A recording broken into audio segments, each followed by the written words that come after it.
उपन्यास छोटा जादूगर एपिसोड 4।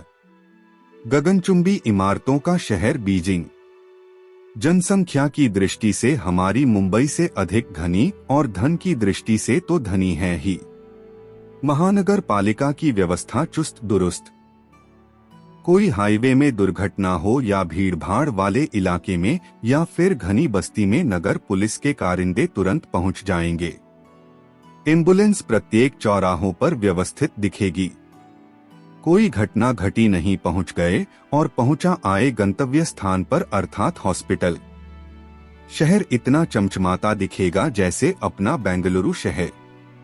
न आपको बजबजाती नालियां दिखेंगी और न बदबूदार सीवर। सीवर सभी सड़क के नीचे भूमिगत हैं। इनसे जो गंदा पानी शहर के बाहर जाएगा उसका फिर शोधन करके सप्लाई कर दिया जाता है। बरसात के मौसम में जल भराव की तनिक भी समस्या नहीं है। रात्रि को इस तरह शहर लगेगा जैसे स्वर्ग ही धरा पर उतर आया है। तरह तरह के रंगों की कांच की खिड़कियां, उनसे छनकर जाने वाला प्रकाश अचंभित कर देने वाला होता है। मोबाइल युग में प्रत्येक नागरिक के पास मोबाइल है, उद्योगपति हो या साधारण गृहिणी या फिर ऑटो चालक या साधारण मजदूर, सभी बिना मोबाइल के मजबूर दिखेंगे। इसके बिना जिंदगी जैसे चलना ही नहीं जानती। किशोर किशोरियों को मोबाइल से बतियाते आप देखिए। हेलो बड़ी मीठी आवाज में कहेंगे। ऐसा लगेगा जैसे वे नर नहीं मादा हैं। फिर वे छिपने के लिए आड़ की तलाश में होंगे। थोड़ा दूर हटके किसी दीवार का सहारा लेंगे, झुकेंगे, खड़े होंगे और फिर बगले झांकेंगे। ऐनक निकालकर उन्हीं को आजमाने लगेंगे, या तो दांत से काटेंगे या डंडी पकड़कर चश्मा घुमाने लगेंगे। न किशोरियां थोड़ा इस मामले में संयमी होती हैं। वे अधिक लटके झटके से बात करने में गुरेज करती हैं। शहर के मध्य में झिंगुआ नगर के पिंग मोहल्ले में एक बालक नन्हे जादूगर के कारनामों को टेलीविजन में देख रहा था। देखकर उसे लगा कि वह भी कोई ऐसा काम करे जिससे नन्हा जादूगर उसकी सहायता करने के लिए दौड़ी आए। उसके मस्तिष्क में तरह तरह के विचार आते गए। मैं क्या करूं कि नन्हा जादूगर मेरी सहायता के लिए उपस्थित हो? क्या जहर खा लूं या पानी में कूदकर अपनी जान दे देने का प्रयास करूं? क्या मैं आग के शोलों के मध्य शरीर को प्रवेश दे दूं? क्या मैं कार चलाने का प्रयास करूं? सोच में डूबे बालक ने टीवी को ऑफ किया। तभी मम्मी की आवाज गूंजी, जिन। जिन मम्मी के पास गया। मम्मी रसोई में छोटे से परिवार के लिए व्यंजन बना रही थी। हाँ मम्मी, बच्चे का स्वर गूंजा। बेटे होमवर्क कर लिया? मम्मी के प्यार भरे कोमल शब्दों की फुलझड़ी झड़ी। मम्मी मैं तो टीवी देख रहा था, होमवर्क कर लूंगा। टीवी देखना अच्छी बात है, परंतु समय समय पर ये तुम्हारे होमवर्क का समय था। मम्मी नाराज और समझाने के मिश्रित खिचड़ी के संग बोली। मम्मी कार्यक्रम ही ऐसा आ रहा था। अपने नन्हे जादूगर का कमाल देख रहा था। जिस न्यूज चैनल को खोलो बस वही दिखता है। थोड़ी देर रुककर ईर्ष्यावश बोला, मम्मी मैं क्यों नहीं नन्हा जादूगर हुआ? मेरे पास अगर ऐसी शक्तियां आ जाए तो मैं दुनिया जीत लूं। मम्मी हंसकर बोली, इसीलिए तो तेरे पास ऐसी शक्तियां नहीं हैं। स्वयं का हित साधने वालों को ईश्वरीय शक्ति मिल ही नहीं सकती।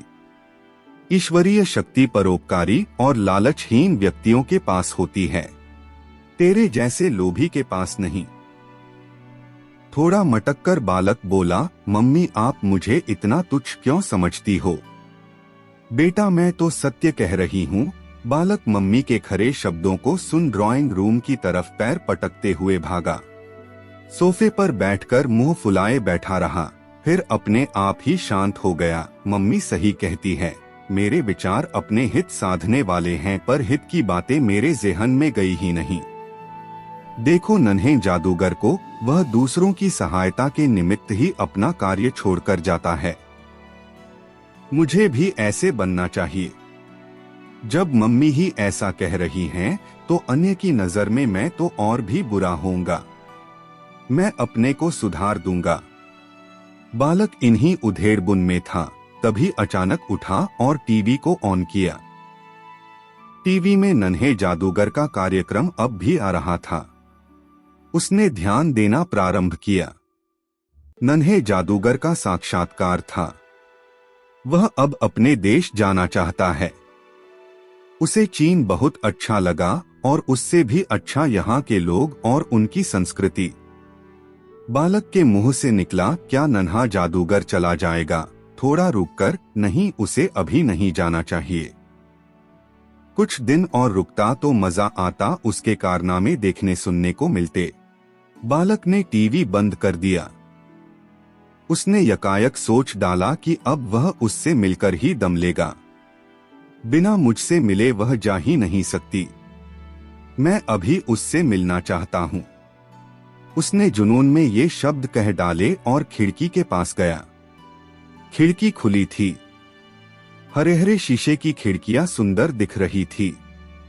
उसने उस 5वें माले से नीचे छलांग लगा दी। तभी नन्ही जादूगर उड़ते हुए उसे पकड़ लेती है और मुस्कुराती हुई बोली, बहुत जिद्दी हो बच्चे। कैसी जिद जादूगर, मैं तो तुमसे मिलना चाहता था। ऐसे तो दर्शन देते नहीं, और सुना है तुम जाने वाले हो, तो मुझसे रहा न गया। मैंने तरकीब लगाई तुमसे मिलने की। तुम मिल गए। बुरा तो नहीं लगा? बिल्कुल बुरा लगा। उसी समय जिस समय तुमको बचाया कोई और घटना घट जाती तो मैं तुम्हारी जगह नहीं वहां जाती, क्योंकि वास्तव में जान उसी की बचानी चाहिए जो सच में पीड़ित हो। तुम जैसे हठी बच्चे गलत तरीके ईजाद करते हैं, जो सर्वथा गलत है। तुम्हें समझ जाना चाहिए कि हमने बहुत बड़ी गलती की। हाँ, मैंने गलती की, अब ऐसी गलती नहीं करूंगा जादूगर, उसने माफी मांगने के लहजे में कहा। जादूगर मुस्कुराई, नहीं, ऐसे नहीं, मम्मी के पास चलो और मम्मी से इस घटना के बारे में बताओ, तभी माफी मिलेगी। नहीं जादूगर, मम्मी को अगर यह पता लग गया तो मम्मी हमारी जमकर मरम्मत करेगी। अच्छा ठीक है, मैं तुम्हारी मम्मी से नहीं कहूंगी और तुम्हें तुम्हारी इस पहली और अंतिम गलती के लिए माफी देती हूँ। अब हम चलते हैं। इतना कहकर छोटी जादूगर उड़न छू हो गई। बालक उसे देखता ही रह गया।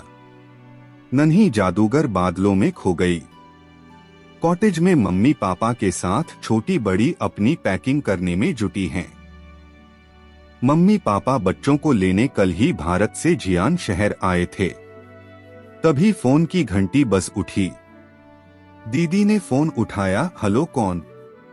सर, आप मोबाइल को ढककर दीदी चिल्लाई। छोटी जल्दी आ, राष्ट्रपति महोदय का फोन है। छोटी दौड़ी दौड़ी आई, फोन उठाया। हेलो सर, कैसे याद किया? कुछ ध्यान से सुनने के बाद फिर बोली, अभी आई सर। इतना कहते ही फोन काट दिया।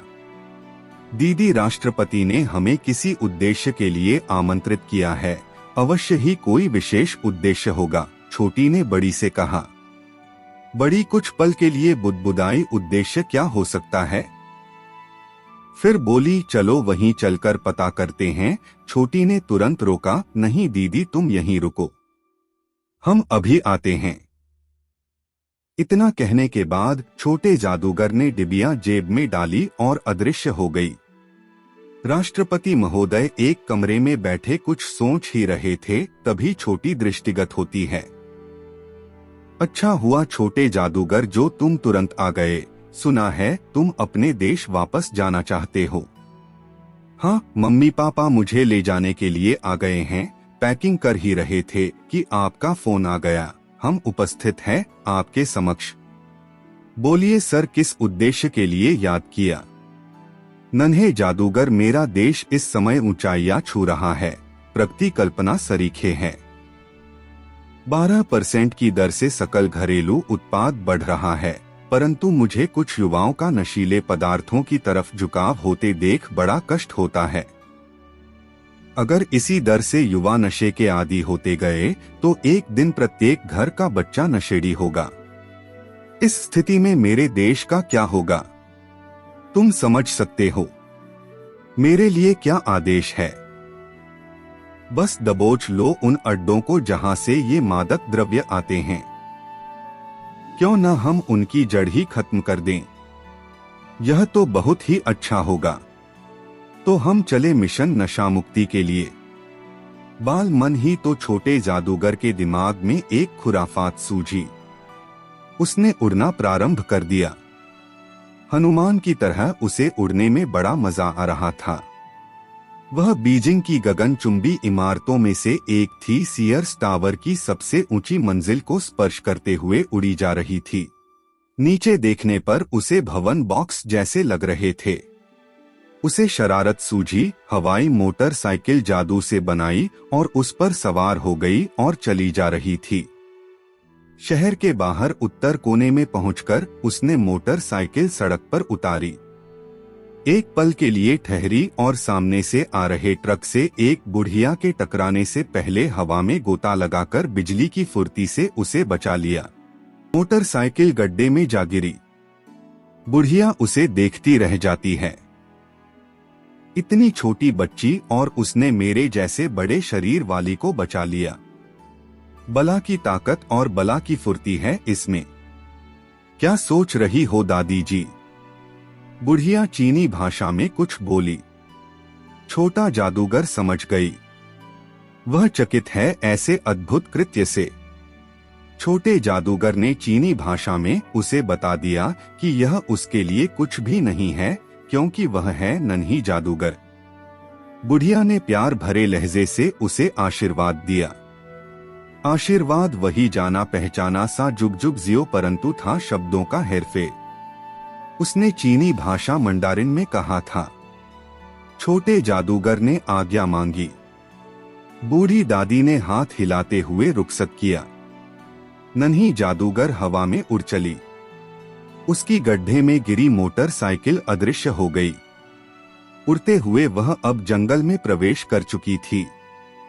एक जगह उतरकर गहरी सांस ली और छोड़ी। बड़ा दुर्गम और भयावह क्षेत्र था। घास इतनी बड़ी थी कि नन्हे जादूगर के कपोल को छू रही थी और झाड़ियां तो बड़ी थी ही। रास्ता कहीं था ही नहीं, लेकिन नन्ही जादूगर सभी विपरीत परिस्थितियों को सहते हुए आगे बढ़ी जा रही थी। अचानक आवाज गूंजी, रुक जा नन्ही लड़की। रुकना तो मैंने कभी सीखा ही नहीं। तो पछताएगी। पछताने के लिए मैं नहीं आई, मैं तो मित्रता करने आई हूँ। देखूं तो कौन है, उसने व्यंग में कहा। तभी 2 पग आगे बढ़ी ही थी कि जमीन नीचे धंस गई और छोटे जादूगर उसी के अंदर समा गए। वह एक गहरे खड्ड में थी, अंदर कोई नहीं था उसके सिवा। तभी दीवालों को चीरती सी आवाज गूंजी। आवाज में भारीपन था। ए लड़की, अभी तू लौट जा, अन्यथा पछताएगी। मैंने पहले कह दिया, पछताने के लिए मैं नहीं आई। उसने डराने के लहजे में कहा। लौट जा, तेरी जान बच जाएगी। क्यों अपनी जान के पीछे पड़ी हैं? इसके पहले जो आया उसे यमराज ही लेकर गया। यमराज कौन, मैं समझी नहीं। छोटी जादूगर अनजान बनते हुए बोली। मूर्ख, मौत का दूत खींचकर उसने कहा। देखते हैं किसे मौत नसीब होती है। छोटे जादूगर का घमंड चरम पर था। छोटा जादूगर तनकर खड़ी हो गई। तभी अंधेरा होना प्रारंभ हो गया। ऊपर नन्हे जादूगर ने दृष्टि डाली तो ऊपरी शिरा जो पूर्णता खुला था, बंद होना प्रारंभ हो गया। कुछ पल में गुप्त अंधेरा अर्थात पूरा खड्ड चारों तरफ से बंद हो गया। यकायक तीक्ष्ण गंध उठनी प्रारंभ हुई। एक पल के लिए नन्हे जादूगर का मस्तिष्क चकराने लगा। तभी उसकी मुट्ठियां भिंच जाती हैं और उसमें असीम शक्ति का संचार होता है। अंधेरे में भी दिखना प्रारंभ हुआ और जहरीली गैस को उसने चारों तरफ फूंक मारकर चमेली की खुशबू से युक्त ऑक्सीजन में बदल दिया। नन्हे जादूगर से रहा न गया। बोली, अभी तो मेरा दम घुट जाता, परंतु आपने खूब मेहरबानी की जो हमें चमेली की खुशबू से युक्त ऑक्सीजन दे दी। गुप्त महिला की वाणी में खींच थी। क्या बकती है नन्ही लड़की? मैं सही कह रही हूँ। तुमने जहरीली गैस न छोड़कर ऑक्सीजन गैस छोड़ दी है, जो मेरे मजे करने के लिए काफी है। उधर से क्रोध भरा शब्द गूंजा, अभी बताती हूं। अचानक धरती में कंपन सा महसूस हुआ और दीवार टूटकर गिरने लगी।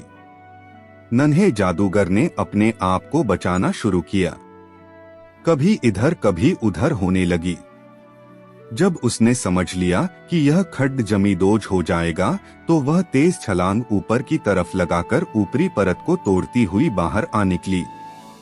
नन्ही जादूगर आगे बढ़ चली। अचानक पेड़ों से डालियां टूटकर गिरने लगीं। वह उनसे बचती हुई चली जा रही थी। पेड़ों में ऐसे यंत्र फिट थे जो फटाफट डाल काट कर गिरा रहे थे, परंतु हमारी नन्ही जादूगर यहाँ भी सफलतापूर्वक अच्छे अंकों से पास हो गई, यानी डालियों से बचती हुई आगे निकल गई। छोटी जादूगर सतर्क और निर्भीकता से आगे बढ़ी जा रही थी। उसे किसी बात का भय क्यों हो, उसके पास डिबिया का जिन्न जो था। उसका मस्तिष्क इतना तीव्र गति से काम करता जैसे बिजली का बटन दबाया नहीं कि बल्ब जला। उसे खतरे का आभास होने लगा। उसके मस्तिष्क ने संकेत देना प्रारंभ कर दिया। उसकी सचेतता में वृद्धि हुई। उसके पैरों की गति कम हो गई जो पहले अधिक गतिमान थे। अचानक वह रुक जाती है। खतरा बाईं तरफ से था। तुरंत मुड़ी। देखा चीता घात लगाए झाड़ियों के मध्य शरीर को पीछे की तरफ समेटकर खड़ा था। बस एक पल में ही उछलने वाला था। छोटी ने लाल सुर्ख आंखों को उसकी आंखों से संपर्क साधा। वह दास बन गया। उसका पीछे की तरफ सिमटा शरीर शिथिल होकर नियमित जैसा हो गया। वह सामान्य चाल से आया और छोटी जादूगर के चारों ओर 2 परिक्रमा की। तत्पश्चात भीगी बिल्ली बन उसके तलुओं को चाटने लगा। छोटी जादूगर का आत्मविश्वास चरम पर था। क्यों न हो एक खूंखार जानवर को पालतू कुत्ते की तरह तलुए चाटने को मजबूर जो कर दिया। झट बोली, अब मैं तेरी सवारी करूंगी। मुझे घोड़े हाथी पर बैठना अच्छा लगता है, परंतु आज मैं तेरी सवारी करूंगी। बुरा तो नहीं मानेगा। कुछ पल रुककर बुरा मानेगा कैसे? इतना कहते ही छोटी उसके ऊपर विराजमान हो गई। उसके दोनों कानों को पकड़कर कहा, अब दौड़ोगे भी। चीते ने कुछ पलों में 60 किलोमीटर प्रति घंटे की रफ्तार पकड़ ली। करीब 2 किलोमीटर पहुंचे ही थे कि अचानक चीता रुक गया। छोटी ने मस्तिष्क पर जोर डाला, परंतु उसे कुछ समझ में नहीं आया। अधिक प्रयास किया तो वह समझ गई। सामने हाथी महोदय दिखाई दिए। छोटी मुस्कुरा पड़ी। चलो, हाथी से कब से डरने लगे? वैसे तुम अपना रास्ता बदल देते हो, मुझे मालूम है, और वह भी। तुम दोनों एक दूसरे से डरते हो। तभी हाथी ने रास्ता बदल दिया और वह चला गया, लेकिन चीता तनिक भी डिगा नहीं। छोटी ने कहा, क्या बात है चीतू? वह बेजुबान जानवर क्या बताए कि कौन सी मुसीबत आने वाली है। अचानक तेज हवा चलने लगी। पेड़ पौधे हिलोरे लेने लगे। लगने लगा पेड़ जड़ समेत उखड़ जाएंगे। सूखे और जो सूखने वाले पत्ते थे अपने प्रिय पेड़ से अलविदा कह रहे थे। ऊहू करके आंधी सब कुछ उड़ा ले जाना चाहती थी, लेकिन हमारा नन्हा जादूगर आंधी से लड़ता हुआ एक तरफ को लुढ़क गया। पेड़ की मोटी शाखा टूटकर गिरी। चीता उसी के नीचे आ गया। बेचारा काल कवलित हो गया। इस दुखद अंत को देखकर छोटी का मन द्रवित हो गया, परंतु समय कहाँ था दुख प्रकट करने का। उसने सोचा, क्यों न हम डिबिया को निकालकर जिन्न से आंधी रुकवा लें। उसने जेब टटोली। अरे, डिबिया कहाँ चली गई? छोटी घबराई। जमीन पर बैठकर पत्तों के मध्य खोजने का प्रयत्न करने लगी। डिबिया नहीं मिली।